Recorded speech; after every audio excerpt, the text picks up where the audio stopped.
V5 Training Tape. Software Upgrade. Welcome to the Henry version 5 Upgrade Training Tape. Desk Enhancements. Let's start off by looking at the desk. Two new boxes are shown, Reel and Job. Reel is an alphanumeric title for the rushes entered when the clip was recorded into the system. And Job, also entered at input, is a number that can be used to identify all the elements in one job. Let's go to the In-Out menu. The blue box here is where the Reel name can be entered, so type in appropriate in and out time codes and press on the blue box. Type in Runner. But before hitting Go, go into the full page menu, hit Configure, open up the green Job ID box and give it a number. This Job ID assigns a number to each category of elements that come in. Let's use Job number 10. By the way, this Reel name is used in EDL listings as well. So back to the In-Out menu. Simply hit Go.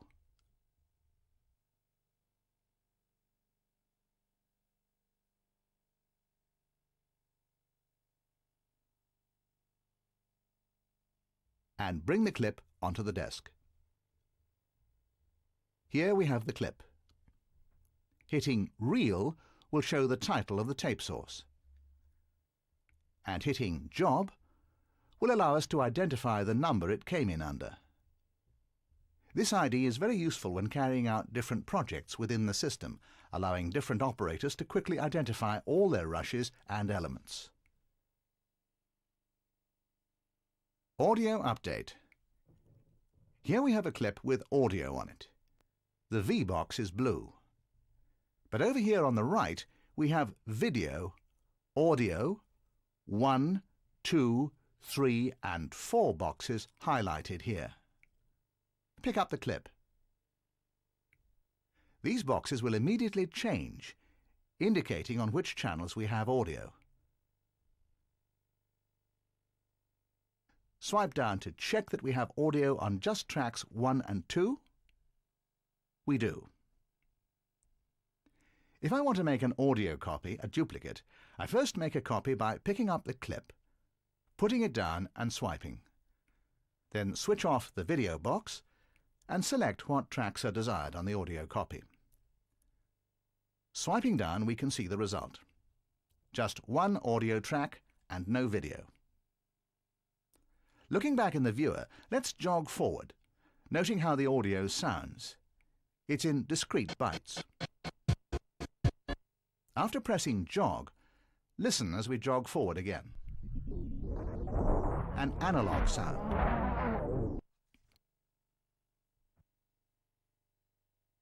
Picture-only dissolve. Let's take these two clips as an example of making a picture-only dissolve. Simply take one clip and place it over the other. This produces a video and audio cut. Changing the cut to a dissolve normally produces an audio dissolve as well. To make the audio cut, but the video dissolve, simply switch off the audio boxes on the right and then select an Edit Transition. Swiping down shows an audio cut but a video dissolve. Let's play it out.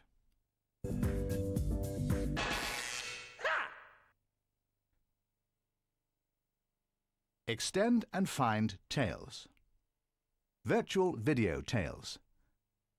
This feature is very useful and saves a lot of time in match framing if the tails have been trimmed or deleted, or if further modifications are to be made on the edit transition. So simply take two clips and perform an edit. You can see there are tails here. Now trim those tails down to 5 frames.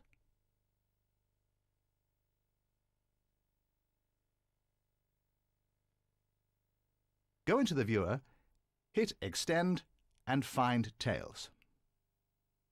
Sliding the splice point from either side will allow us to retrieve the frames we deleted earlier on. highlighting just Extend will allow us to go beyond our original tail length and into black frames.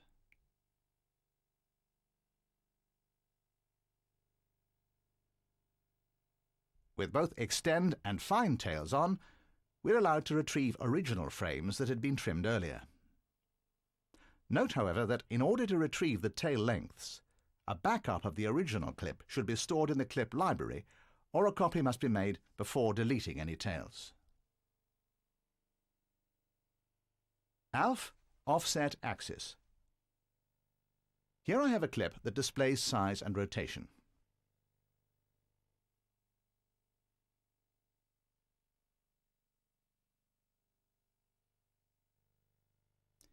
In the foreground, I want to add an electric spark.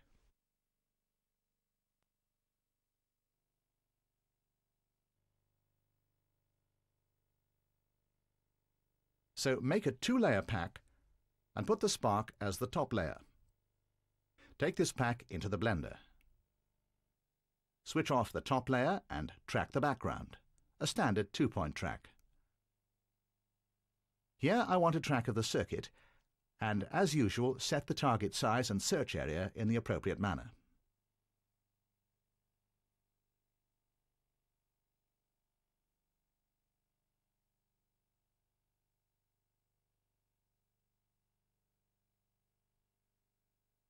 Then plot the second point, here tracking the capacitor.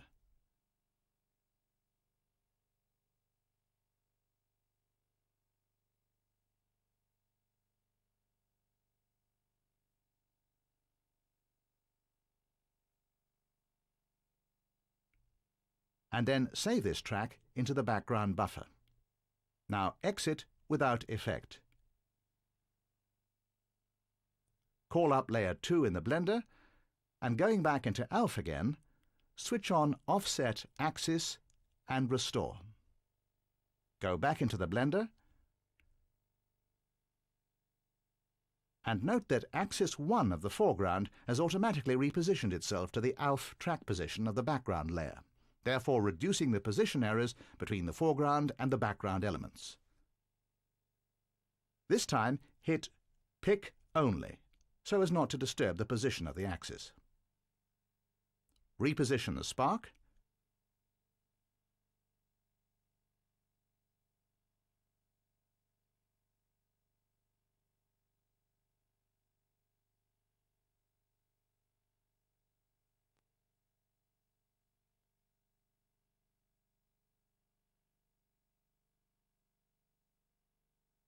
then hit Keyframes Modify All. Edit. Hit the double arrows to process.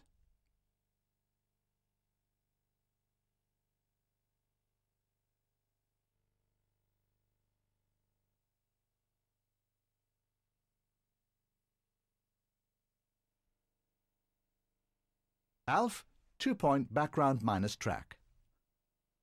Another example. Here we have two clips. We have a munchkin here, which has a size and rotational change.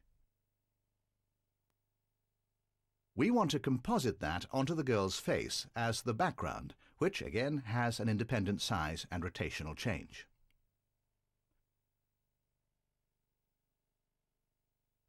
What we'll do is use two-point background minus track. Take the foreground layer, stack it on top of the background as a two-layer pack, take it into the blender, switch off the top layer, go into the first layer, and track the background layer first.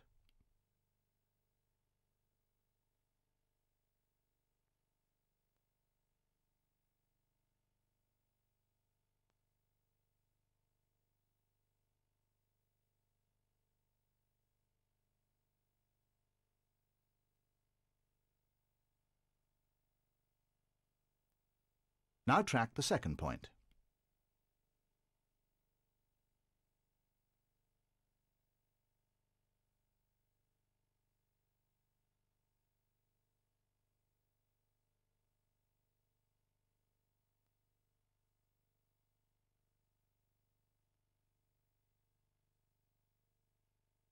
Once we've tracked both points, save those in the temporary buffer and then exit without effect. Switch to the second layer, go back into ALF again, and this time track the foreground.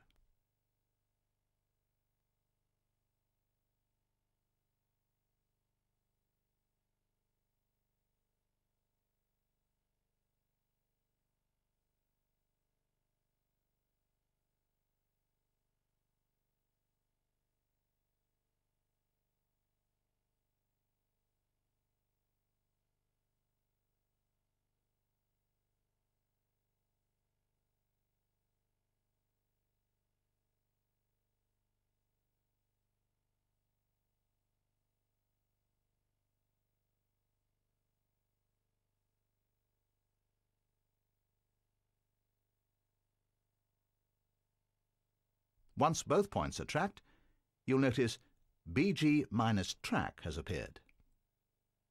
Press BG-track and go back into the Blender. Note how both tracks have used the same tracking objects, in this case, eyes. This helps give tracking accuracy. Now Process, and hit Blend. The foreground subject has been stabilized and in addition has incorporated the background move. A great improvement, don't you think?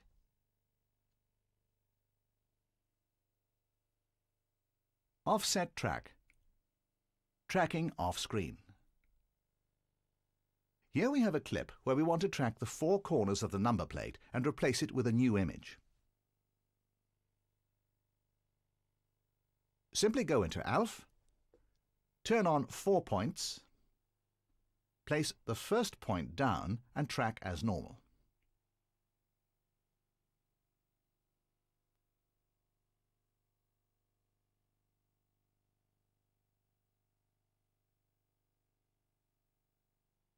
Track the second point.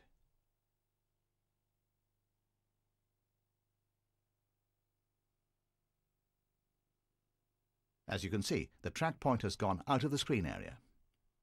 So step back and find the point where we have a good track.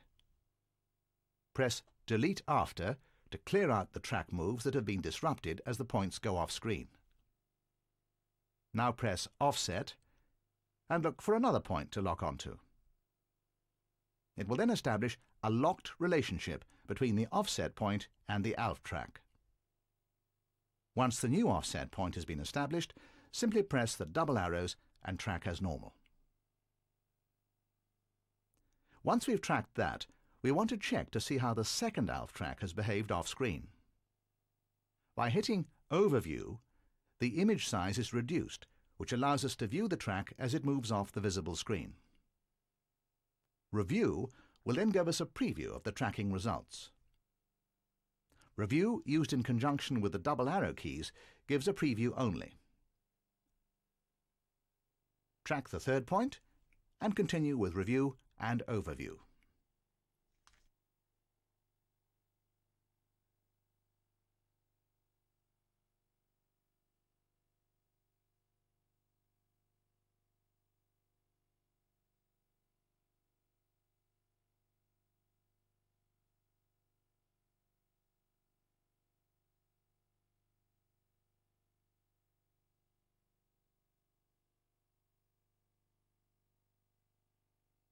Once all 4 points have been tracked, simply return to the Blender and save Setup Keyframes All.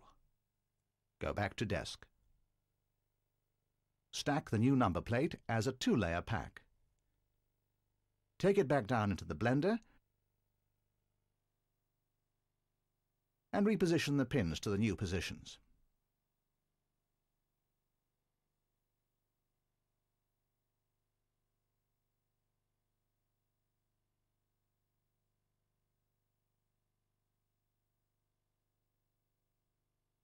Hit Restore Keyframes All, and finally Process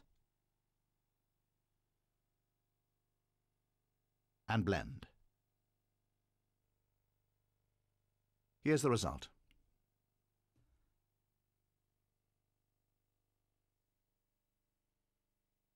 Blender Enhancements. Here's a pack. Let's take this into the Blender. Here you see a new Blender setup.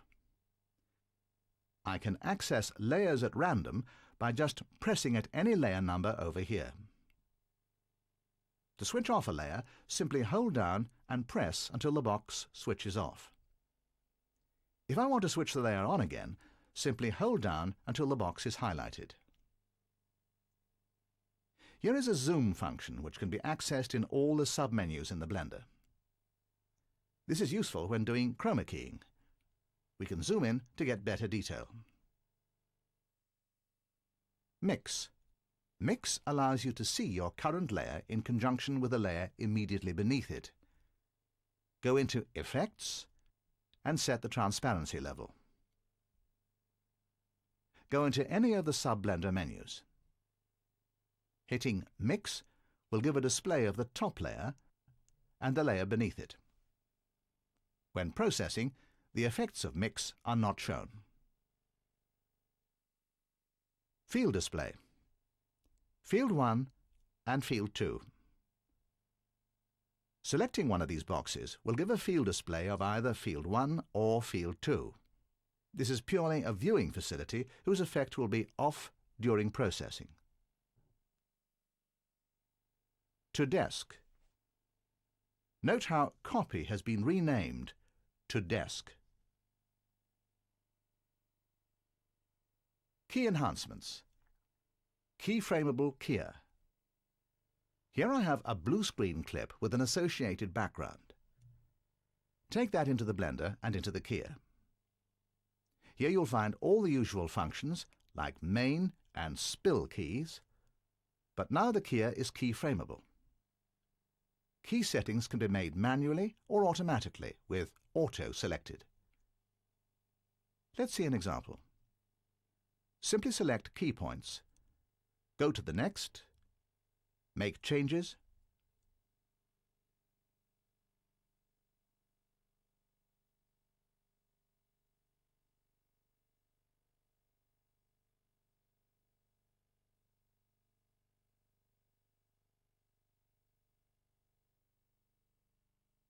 and then process. This feature is very useful when blue screen settings change with different light settings. In this case, there's a good key, but should the key need to be changed, it can be so changed using the keyframable keyer. The matte is also keyframable. To delete an individual keyframe, simply press Delete All. To clear all the keyframes, press Delete Keyframes All.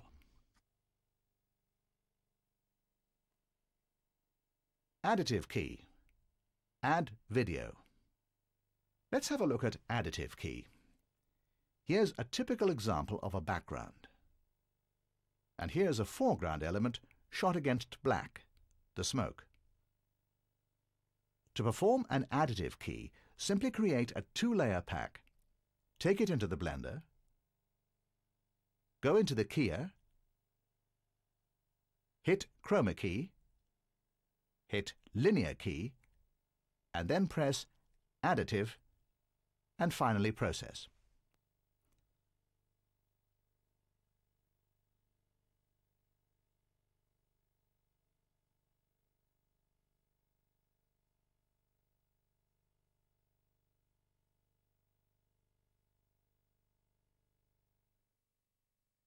Now let's have a look at Add Video. Again, we have two clips. Let's create a two-layer pack. Take the pack to the Blender, switch the Linear key box on, and hit Additive. To achieve Add Video now, simply raise the number in the lower box number to 2, 3, 5. It should be noted that Add Video will combine luminance values from both levels and will give you a high overall luma value in the final result. Color correction. Color Fettle. Fettle. Here is a clip that's to be color graded.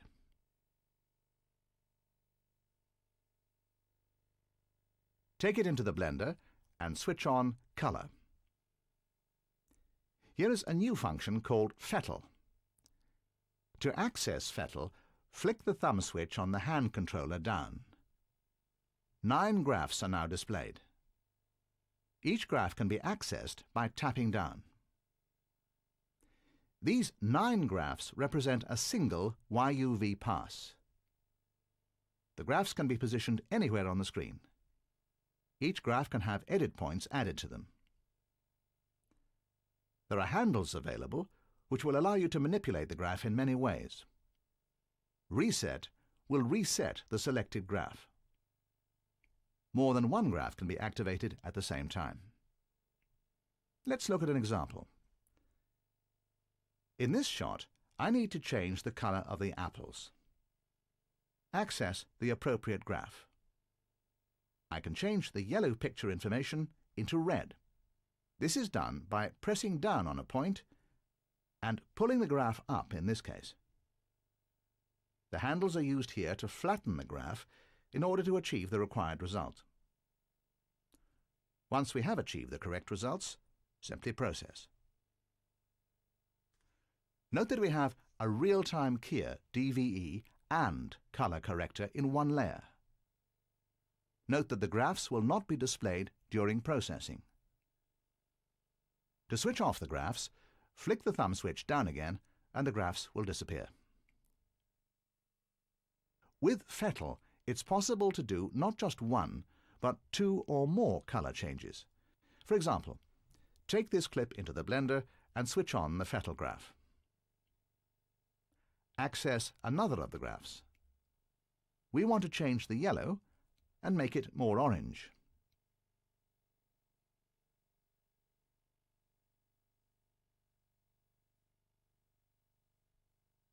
Then access another graph. We can take the reds up and have more blue, giving us a magenta result. So there we have 2 color corrections in one process, and of course a selective keyer can be used. Note that Fettle works in conjunction with the Luma and Chroma controls. Try adjusting the numeric boxes and see how the graphs behave.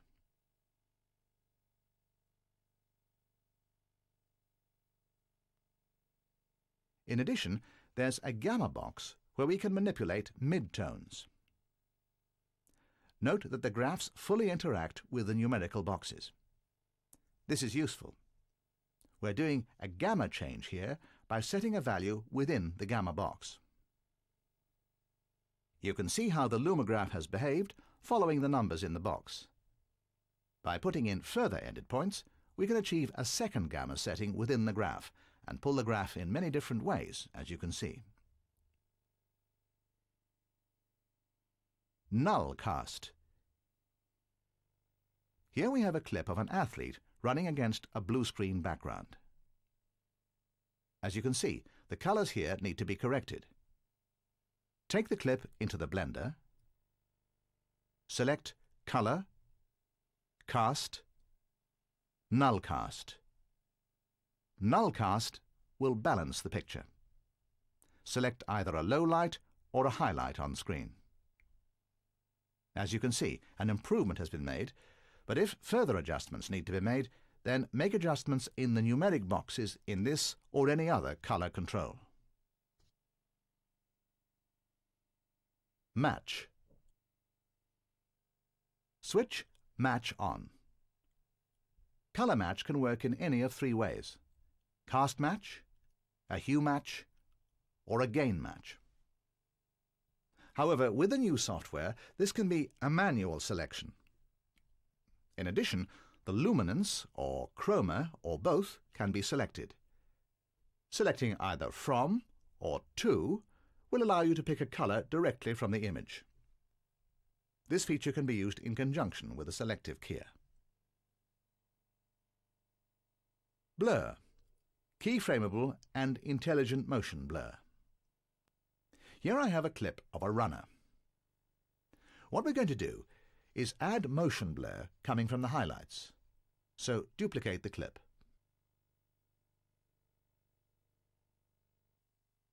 And produce a matte of the highlight using Additive key. Go into Texture. Here we can set variable motion blur along the clip by simply adjusting the amount of blur required.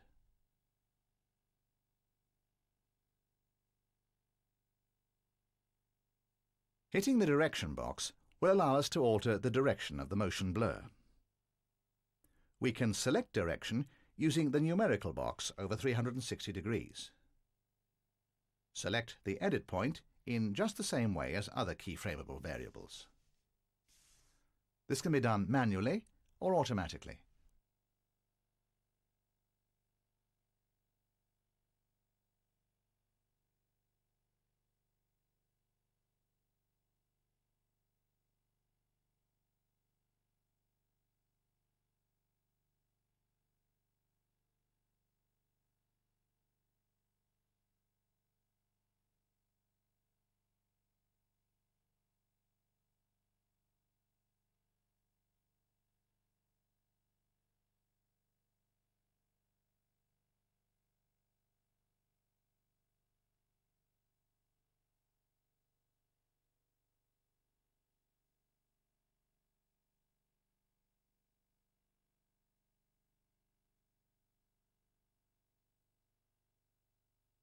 Once the variable keyframes of blur and direction have been selected, hit Process and blend that down.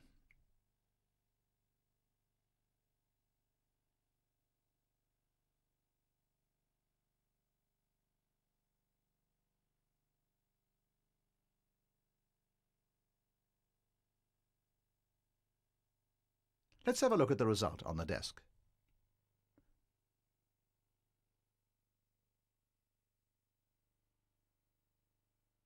Intelligent Motion Blur. Here we have a cutout of a tennis ball. And we're going to give it a DVE move on top of this clip. Take the tennis ball, place it over the clip, and take the pack into the blender. We're going to create a DVE move of the tennis ball. Size it down and position it.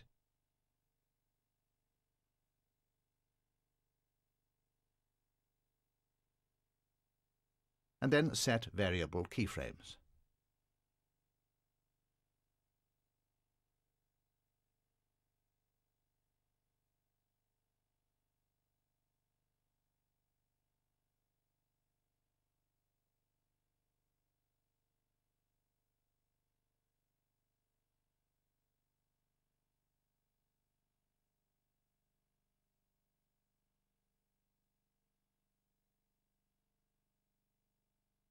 Once the keyframes are created, hit Texture. A new box has appeared, M standing for Motion. Note that this box will only appear once a DVE move has been created. The stripy string has supplied information about velocity and direction. Select an appropriate frame within the clip, for example, the highest velocity frame. Hit M, that's important. Now set the level of blur.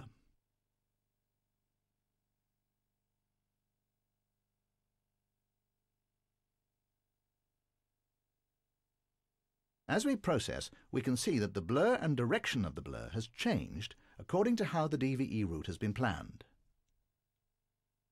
The software has intelligently produced motion blur throughout the clip based on the DVE move itself.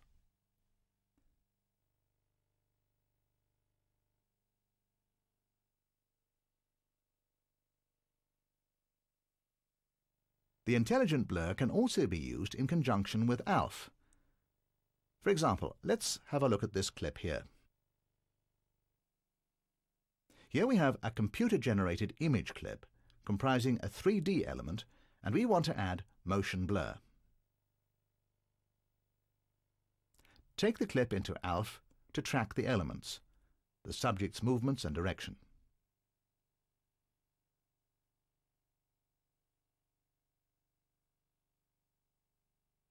Once we've tracked the movement, go back into the blender.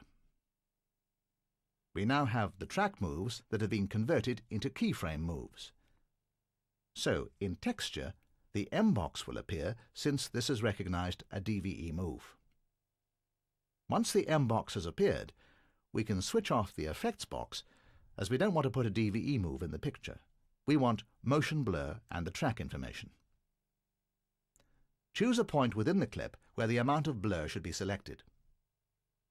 Set up the amount of blur.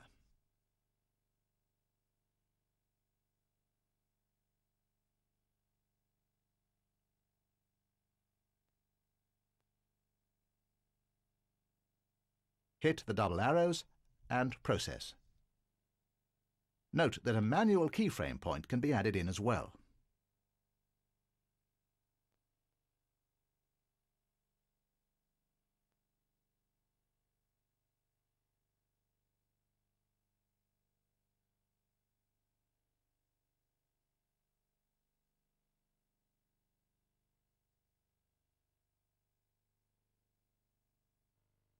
Let's have a look at the results.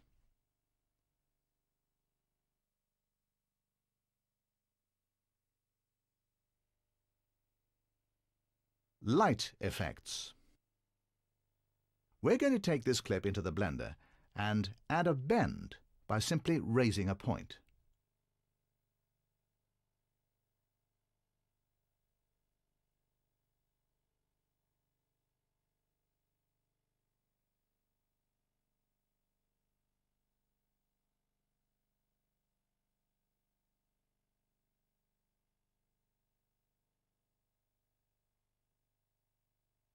Now we're going to add some light effects to this bend. Looking at the main effects box here, looking underneath Bend, each layer has 3 separate light sources.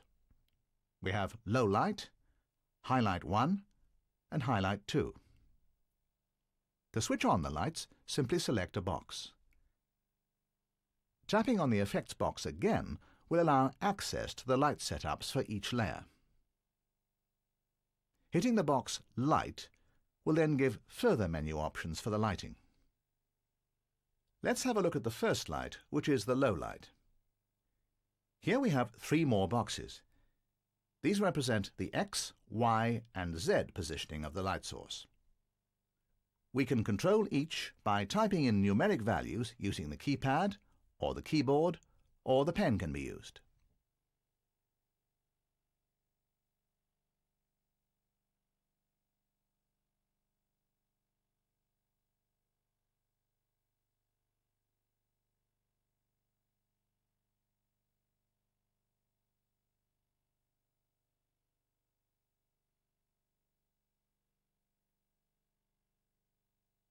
Light.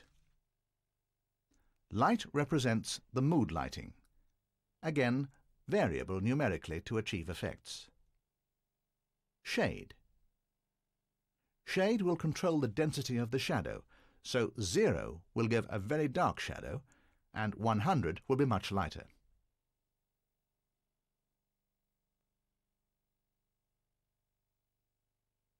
Let's switch on one of the highlights. Hit Effects again. Here we have Focus, where we can control the sharpness or the softness of the light source. In this case, raising the number to its full maximum value will give us a fine focal point, a spotlight. Dropping the value down will give a flared effect. Again, we have X, Y and Z control boxes to reposition the light source as desired. Beneath those is Intensity, which controls the brightness of the light source.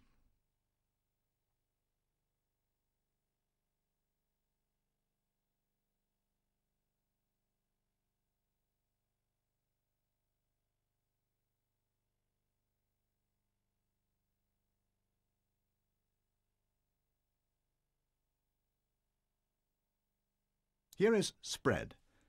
This controls the width or the area of the light.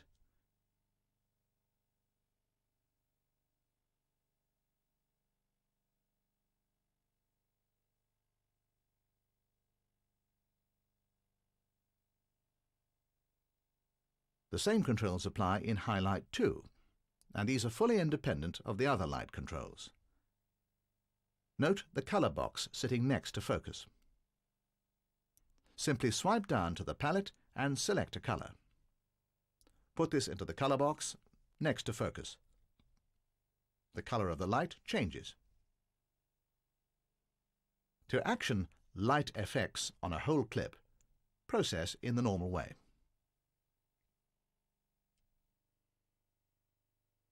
Paintbox. Paintbox Express. In this new software we have a new paintbox. Note these two boxes here, 1 and 2. These have replaced old and new. So in order to save into each buffer, hit Save whether you want to save the picture with a stencil, or just a stencil or cutout, having chosen either 1 or 2. Here we're going to save into 1. Let's call up another picture, and then we can save that into 2.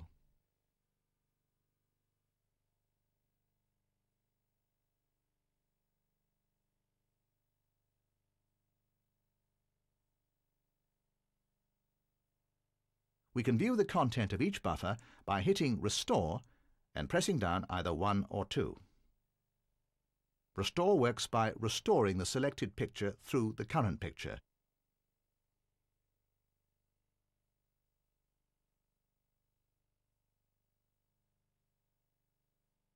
Note the Browse pictures in the menu.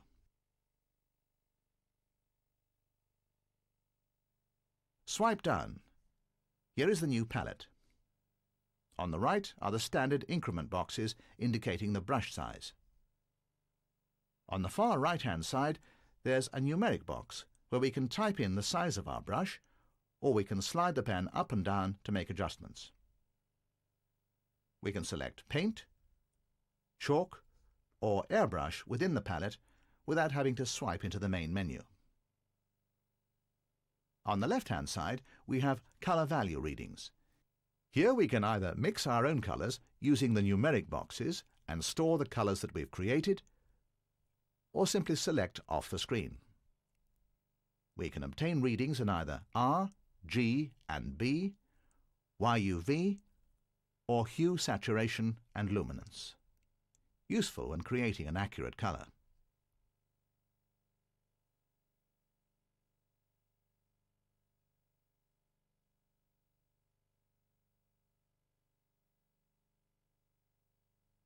Another useful feature is the fact that when the red box appears, this indicates that the colour created or selected is illegal and cannot be broadcast.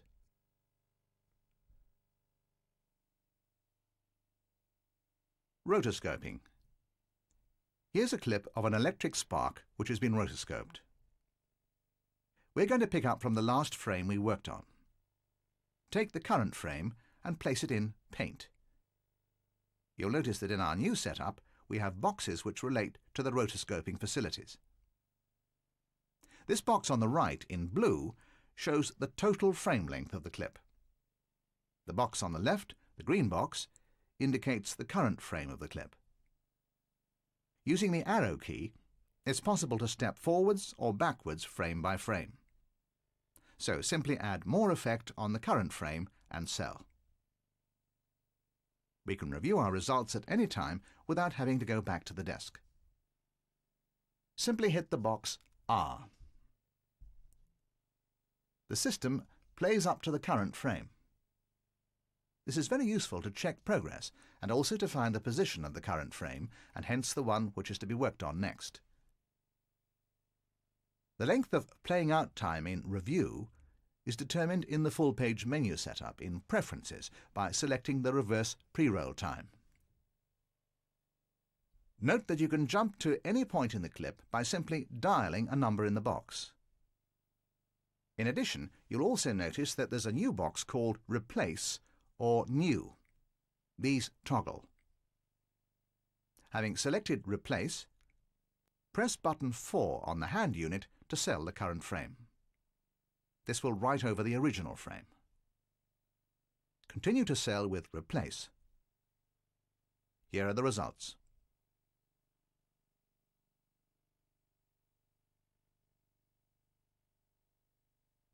This time select New. Instead of writing over the existing frames within the clip, New will insert a new frame. we've increased the length of the clip. Here's the result.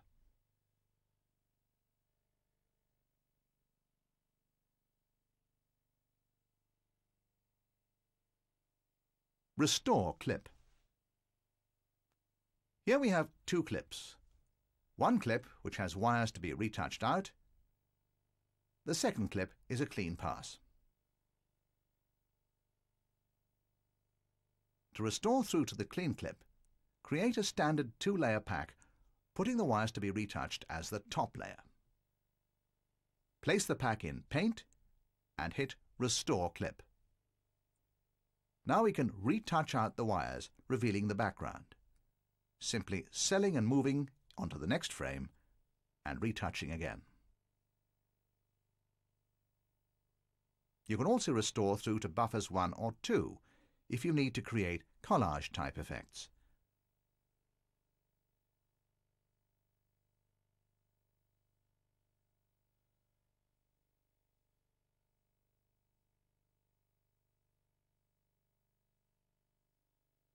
Take the results to the desk, reel one, take off the top layer. Here's the result.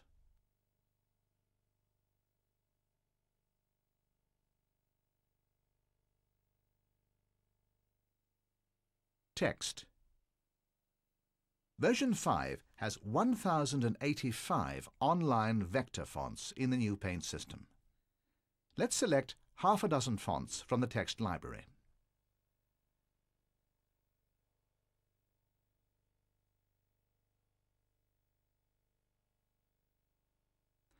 Once we've selected the fonts, tap Paste Up,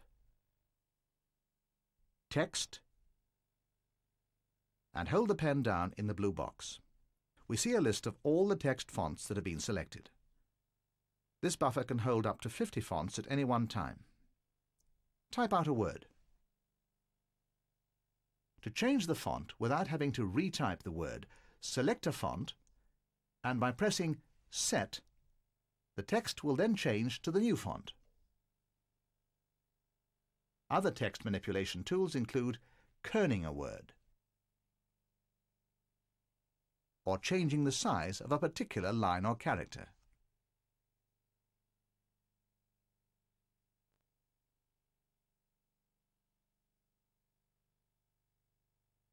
Hitting Values will access further controls, such as reversing the text. Keyboard mapping. Selecting Set Map accesses a new display of all the available characters and idents. We also have a display of 4 keypads which can be individually set up to customize our own keyboard. This is useful for foreign languages. For example, we can clear out the keyboard and then customize and assign individual characters in the position that we want, like this.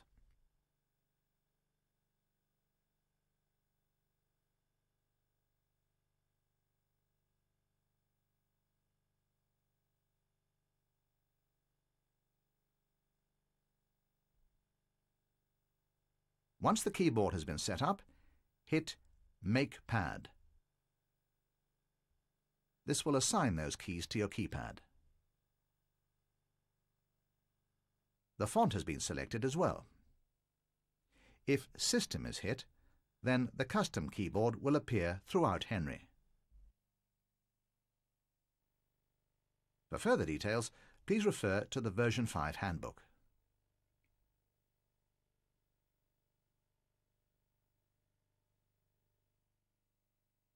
Macro. Macro lists all the commands used in a sequence, such as pen pushes or box accesses. The difference between sequence and macro is that sequence will record all the pen strokes and movements, whilst macro will only recognize boxes that have been pushed. For example, let's take this clip into the Paintbox. Switch on Animation and Macro. Hit Record and make the effect.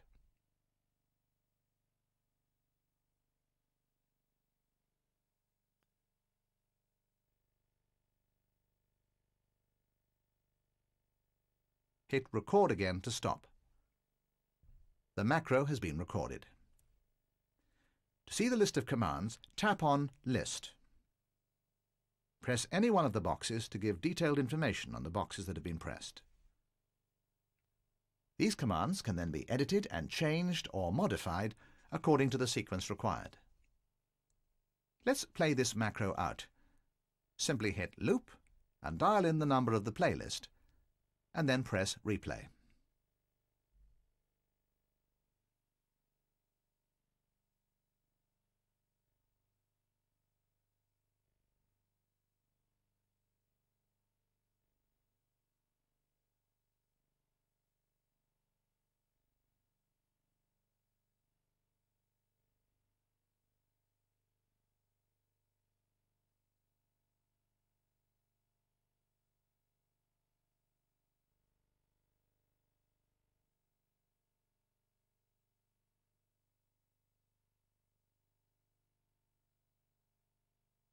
Look at the arrows here.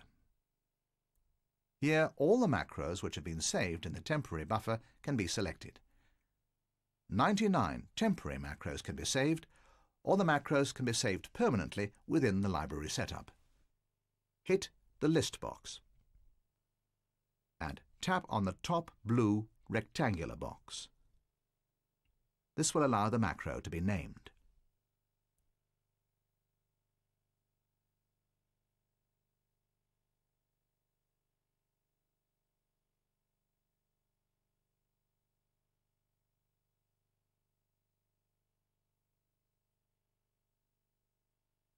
In addition, it's possible to assign a number to the macro. Hit List and give it a number and press Assign. This corresponds to the number on the keyboard, which represents macro 1 as M1 through M10. Note that these keys only appear on the new software keyboard.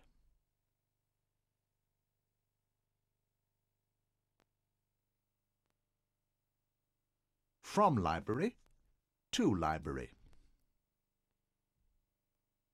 How to save a clip onto a magneto-optical disc.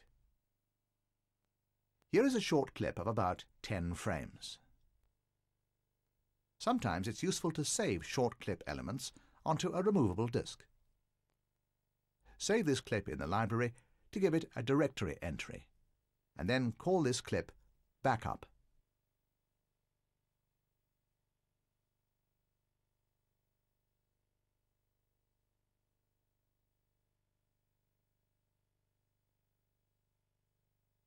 To transfer this clip onto the MO frame by frame, simply select Archive. Select 2 pics, Exchange, select the title, and then hit Confirm. Each frame is laid off onto the MO.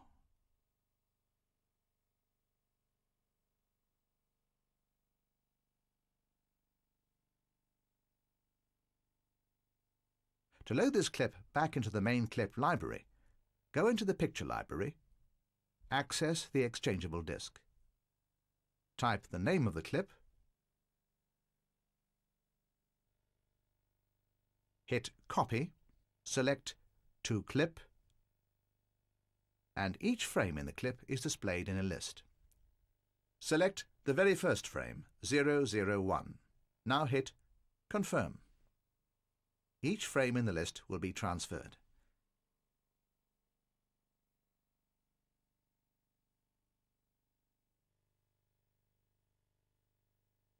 When this is finished, go back into the clip library, search for the title, fetch, and put it onto the desk. And here it is.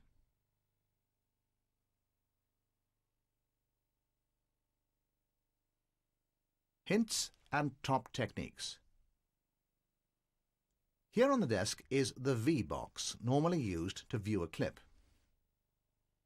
By picking up a clip and hitting one of the V's, and coming back to the desk, a copy is automatically made.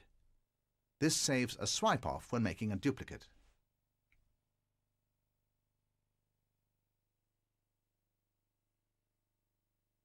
Tracking tips. When tracking a clip like this one here, your track can sometimes start to drift off its target.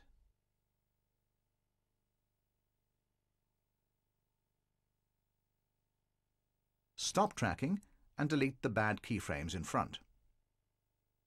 And then hit the double arrows to process again.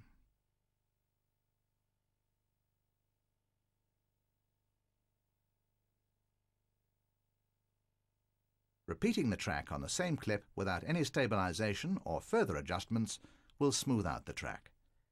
The tracking accuracy improves with each pass.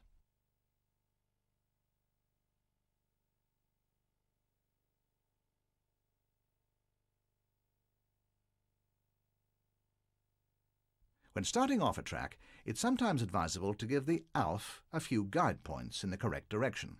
This is especially useful if you have an element which has an erratic movement at the beginning of the clip.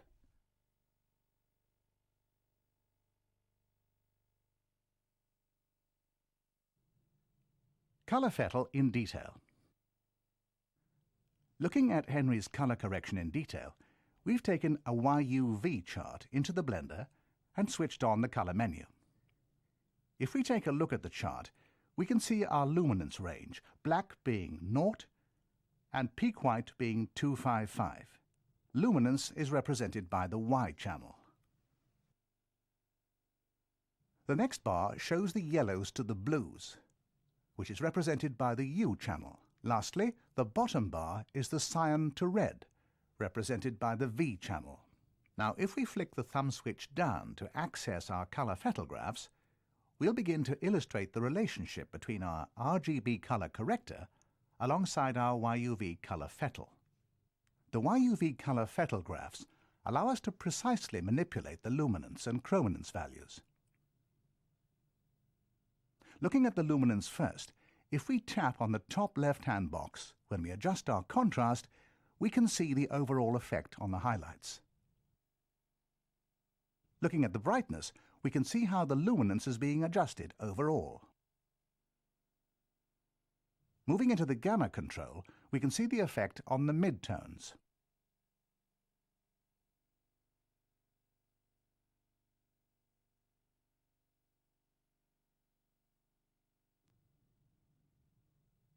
We can easily adjust our RGB values in conjunction with our color Fettle graphs.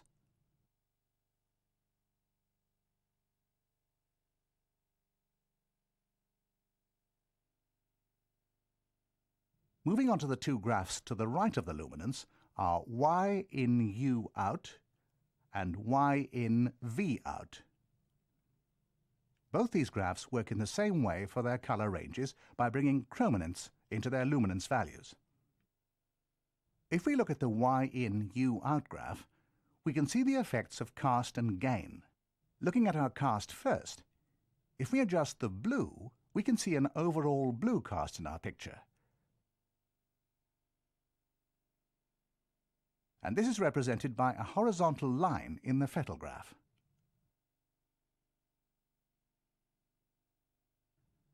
So if we wanted to remove the blue from the midtones, we can utilize the color Fettle to do this.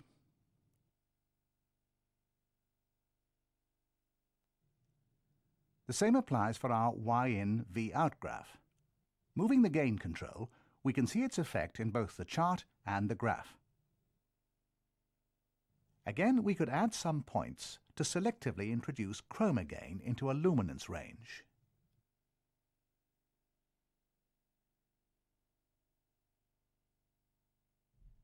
The two graphs below our luminance graph work on chrominance in and luminance out.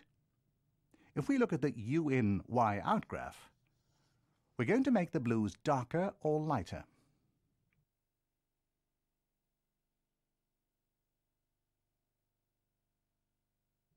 This works in exactly the same way for our V in Y out graph.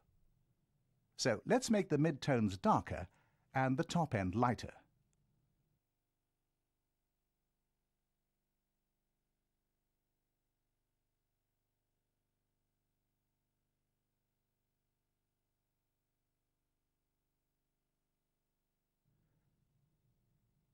The graphs also demonstrate the effect of CYX on our Fettle graph and YUV chart.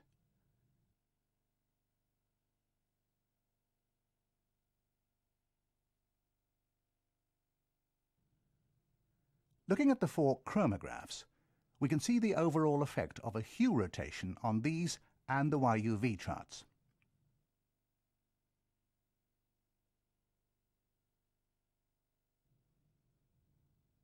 Now let's look at the chromographs in more detail. Looking at our center graph, U in, U out, we can use it to remove the blues and also enable us to change the blue to yellow.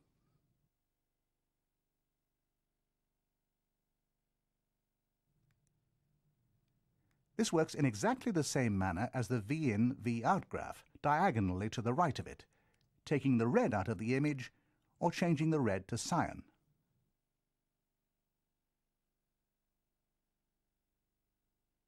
Moving on to the last 2 graphs and color Fettle, these allow us to selectively change cross colors.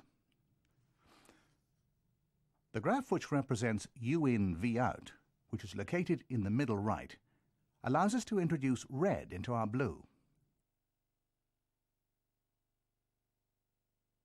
The other graph, V in, U out, which is situated middle bottom, allows us to put blue into our cyans or yellow into our reds.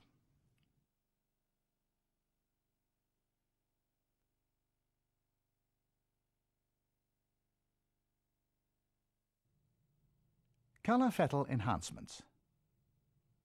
Here's a clip which is to be color graded. Take it into the blender and switch on color. To access Color Fettle, flick the thumb switch down. 9 graphs are displayed with YUV color indicators. Each graph can have up to 10 edit points, including the 2 endpoints. All points can be manipulated individually.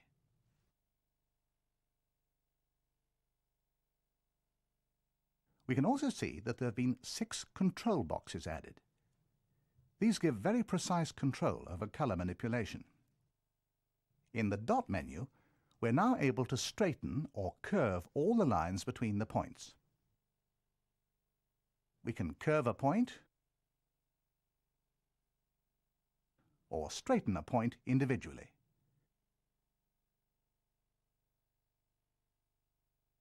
This is very useful when wanting to produce a soft or hard color adjustment. We can also delete a single point or all of the points. The Z box allows us to zoom to a 4 times magnification. We can move around the graph in zoom, and we can also use the main zoom to add closer points and make finer adjustments.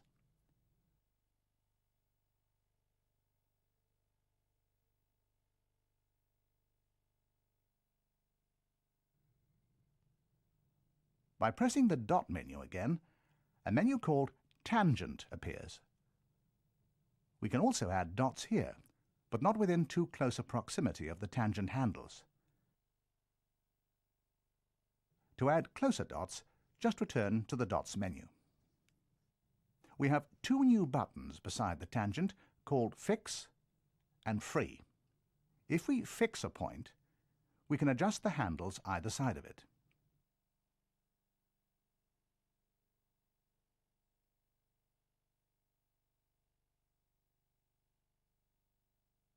If we free a point, we can adjust both handles together.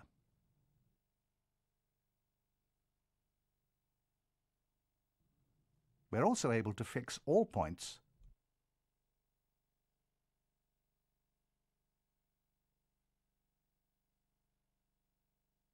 or free all points.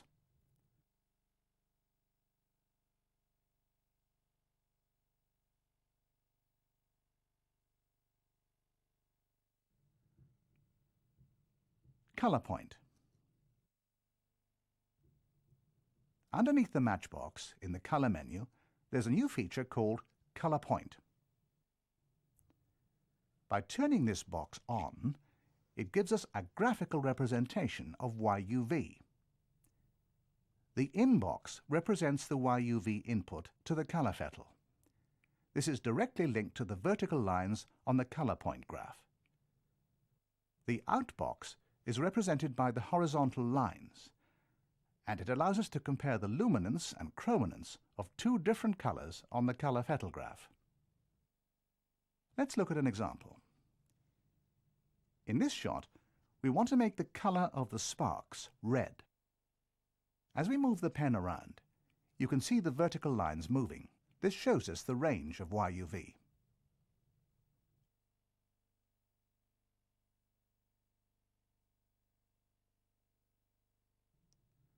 So by placing edit points either side of the vertical white line, we can define our range.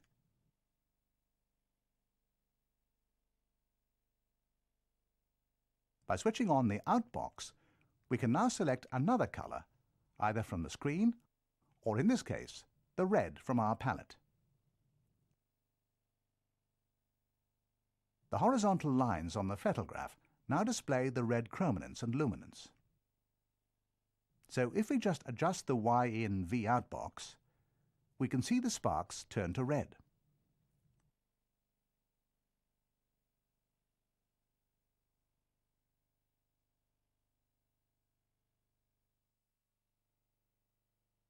Color keyframing. Here is a clip in which we're going to keyframe the color from negative back to its original colors. Take the clip into the blender and open the color menu. There are a few useful keyboard shortcuts that can make this process quicker. On the external keyboard, we can use the keys B, S, and D to affect the green numerical boxes. Firstly, let's adjust the luminance. Select the contrast and press S for the smallest value. Select the brightness and press B for the biggest value. We can return to the default values by pressing D. Now rotate the hue value to 180 degrees. The clip is now a color negative. Keyframing the color works in exactly the same way as keyframing in the Effects menu. As you'll have noticed, a yellow edit box has appeared. Tap on it to insert a keyframe. Now, if we go to the end of our clip, we can reset all to bring back the original colors. Enter our keyframe and process.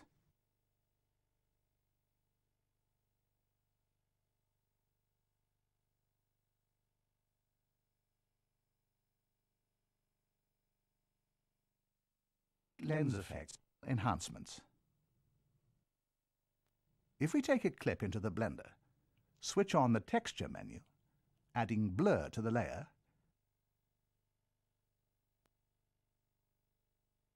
if we go into the balance mode, which allows us to use the key signal to decide the overall balance of the blur, the new feature allows us to see our key signal when we press button 2 on the rat.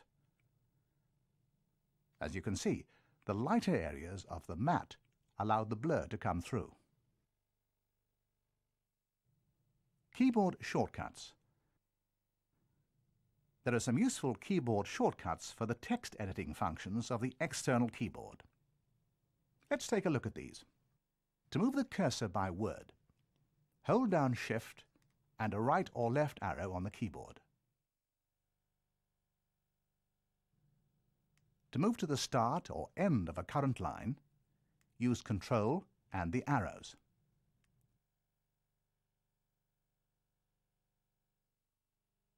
To delete a whole word, use the Shift and Delete keys. To delete a whole line, press Control and Delete. If we have multiple lines of text, we can press Shift and return to Finish. This acts as the equivalent to the End button on the on-screen keypad. You can also perform a software reboot from the keyboard by pressing the Select, Alt, and Delete keys. Off-screen tracking. In ALF, When tracking points off-screen, we're able to adjust the tracking point in the X and Y coordinates. To a value of -16 to +16 in X,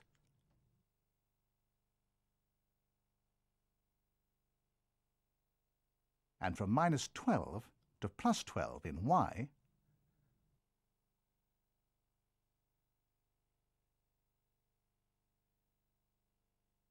the X and Y values can be adjusted by pen or numerically with the keypad.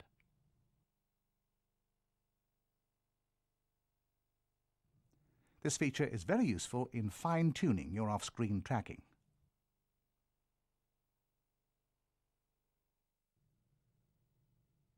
Tracking. In this clip from Muppet's Treasure Island, the problem was replacing the clouds and matching their movement to the horizon. If we return to the desk, we can show how the problem was solved using vertical-only two-point tracking. We have our background, horizon, and on layer 2, the clouds we need to replace. Going into Blender, we select the background layer and go into ALF. If we try to track the horizon normally, with both horizontal and vertical selected, we can see that the track point slides up and down the horizon.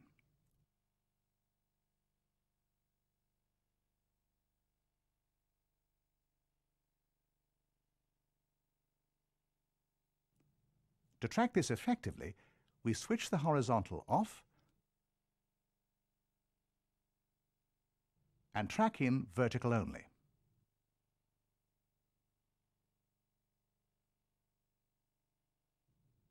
As you can see, the tracking point stays fixed to the horizon.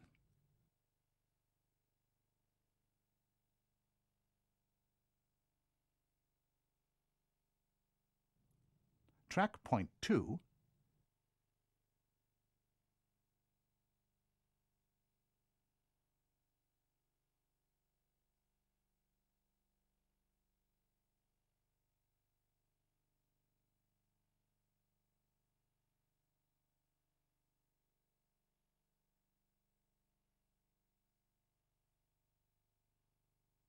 Save this in our temporary buffer and exit without effect. And go back into the Blender.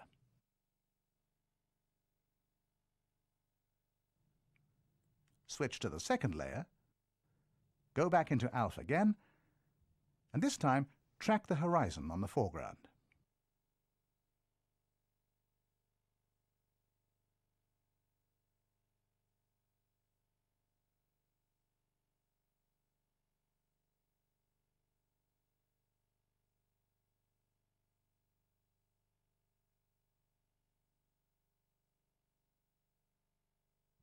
Track point 2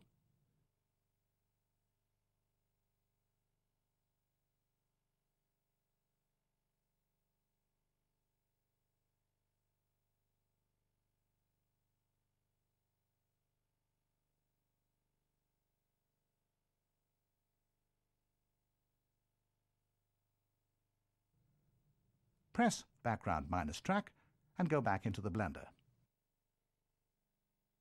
Note how both tracks have used the same tracking objects, in this case the horizon. This helps give tracking accuracy. Now process and hit Blend.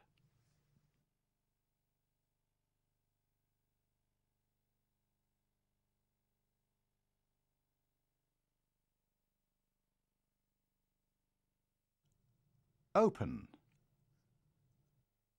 OPEN stands for Open Platform Exchange Network and is Quantel's link to third-party systems.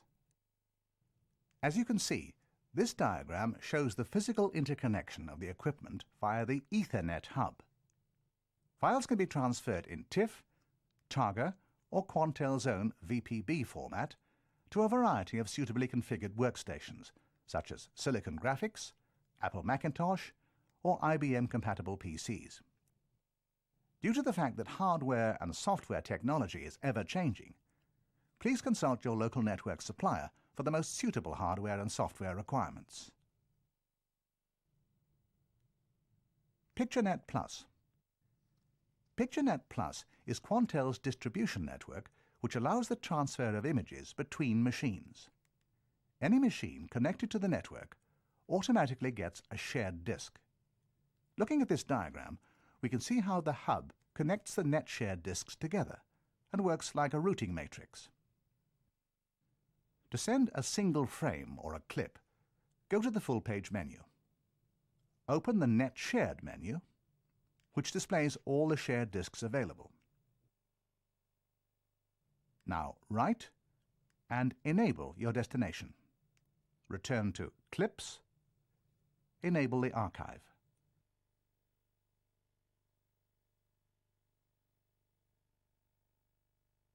Tap on the To Pics mode, highlight your clip and press Confirm.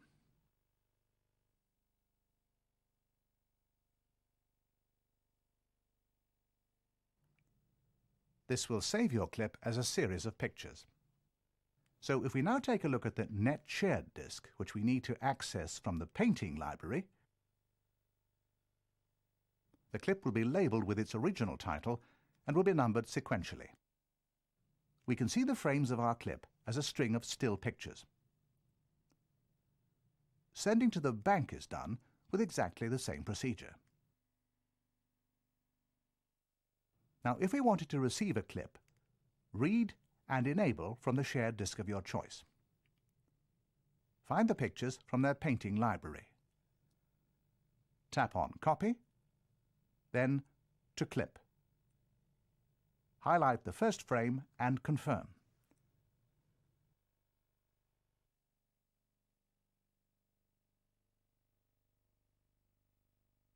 Once this process is finished, we can return to our Clips library and search for the new clip.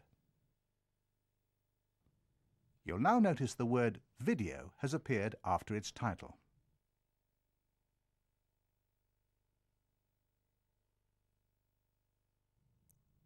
Let's have a quick look at it.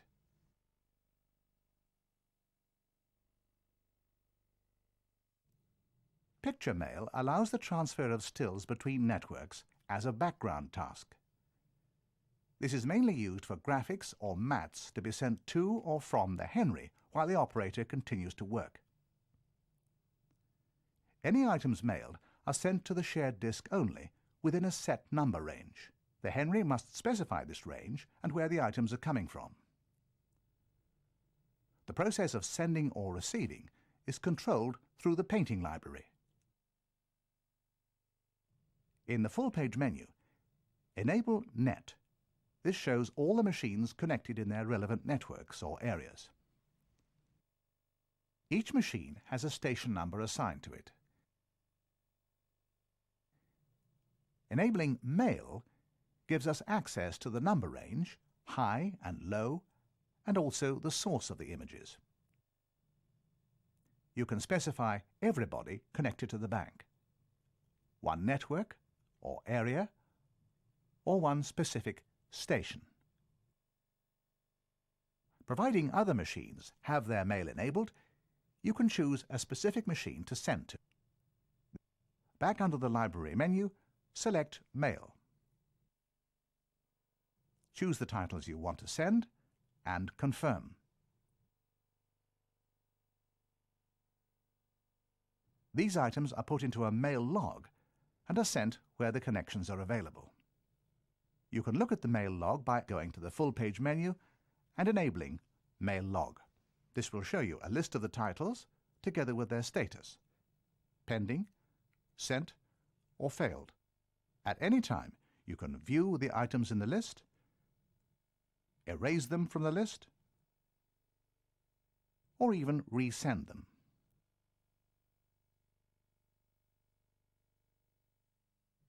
If items have been sent to your Henry, they can be found by searching the shared disk under the Painting library in the normal way. The titles will have mailed within them. That concludes our training for V5 software. Thank you for watching and listening. And remember, practice makes perfect.